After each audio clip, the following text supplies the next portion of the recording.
Seguimos con esta serie resumen del conflicto de los siglos. Gracias por acompañarme. Hoy, el lucero de la Reforma. Este capítulo, el quinto del libro El conflicto de los siglos, está dedicado a la vida de Juan Wycliffe, el lucero de la Reforma, del siglo XIV. Fue un hombre erudito formado en los campos de la filosofía escolástica, los cánones de la Iglesia y el derecho civil. Su preparación le hizo destacar en el campo de la libertad civil y religiosa.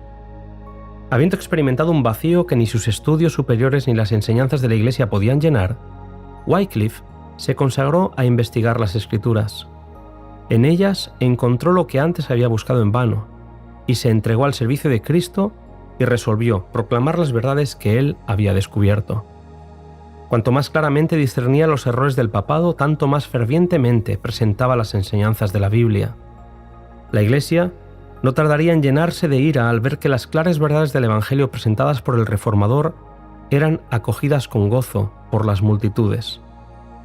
Abundaban en Inglaterra religiosos dedicados a la mendicidad, personas que vivían de la caridad y que se ganaban la vida a costa de sus servicios a favor de la Iglesia romana. Eran conocidos como frailes mendicantes, y eran tantos que la economía de Inglaterra se veía afectada por su actividad.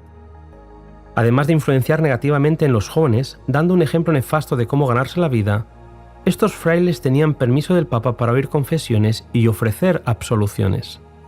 Los criminales iban a ellos y obtenían el perdón a cambio de unas monedas, por lo que los vicios más asquerosos abundaban en aquella sociedad inglesa. Wycliffe empezó a escribir y publicar folletos contra los frailes y comenzó a dirigir a las mentes del pueblo hacia las verdades bíblicas. Siendo embajador del rey en los Países Bajos por 2 años y al relacionarse con otros creyentes llegados de otros países como Francia y España, el reformador fue expuesto a otros errores del papado que no había visto en Inglaterra.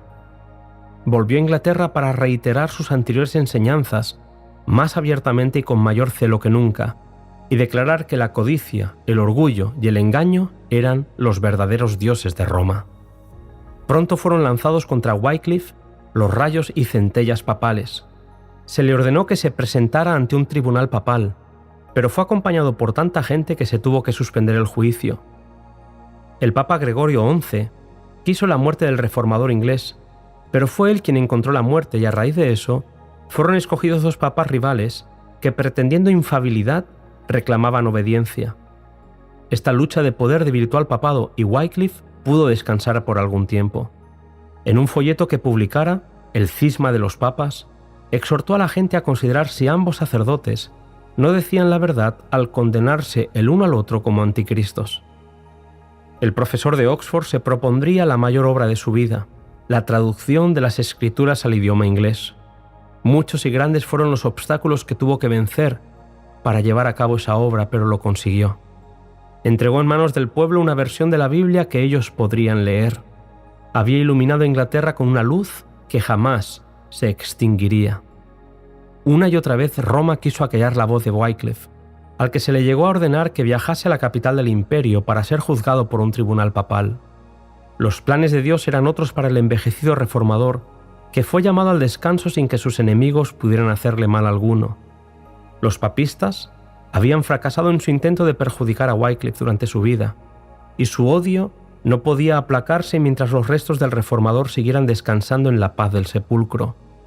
Por un decreto del Concilio de Constanza, más de 40 años después de la muerte de Wycliffe, sus huesos fueron exhumados y quemados públicamente, y las cenizas arrojadas en un arroyo cercano. Elena White concluye este capítulo dedicado a este gran hombre con las siguientes palabras: «Una mano divina estaba preparando el camino de la gran reforma. Se abriría una puerta que nadie sería capaz de cerrar». Querido amigo, quiero que sepas que me encanta recorrer la historia contigo. Espero que nos podamos encontrar en el siguiente capítulo. 2 héroes de la Edad Media.